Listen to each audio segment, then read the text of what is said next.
கேரளாவில் வந்து தேசிய நெடுஞ்சாலை வந்து 6 வழிச்சாலை, 4 வழிச்சாலை, 8 வழிச்சாலைலாம் ஏன் இல்ல அப்படின்னு அண்ணன் வந்து முக்குறாரு. அதுக்கு ஒரு உருட்டுவாரு. என்னென்னா வழக்கமாக உருட்டுறது தான். அங்கே பெத்தவனே அப்பனா இருக்கான்னு உருட்டுறது. அதை வந்து தம்பிங்க எடுத்து ரீல்ஸ் போடுறது. புரட்சிகர ரீல்ஸ் போடுறது. புரட்சிகர மியூசிக் போட்டு ரீல்ஸ் போடுறது. ஏன்னு இல்லை, பக்கத்து ஸ்டேட்டு தானடா, போய் பாருங்களாடா தம்பிங்களா. அண்ணன் சொல்கிற ஓலா கதை இன்னுமா நம்பிக்கிட்டு இருக்கீங்க? பக்கத்து ஸ்டேட்டு தான், போய் பாருங்கள். அண்ணா அதுக்கு ஒரு கதை ஒன்று சொல்கிறாரு. என்ன அண்ணா வந்து இவங்க அண்ணனோட அண்ணன் வந்து ஒருத்தர் போயிட்டு பேசினாராம் பினராயி விஜயன்ட்ட.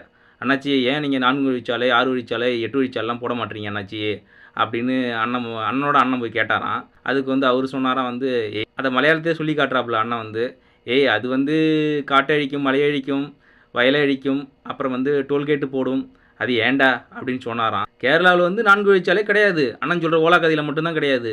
ஆனால் கேரளாவில் நிறைய இடத்துல 4 வழிச்சாலை இருக்குது. ஓகேங்களா. அப்புறம் வந்து 6 வழிச்சாலை போட்டுக்கிட்டு இருக்காங்க.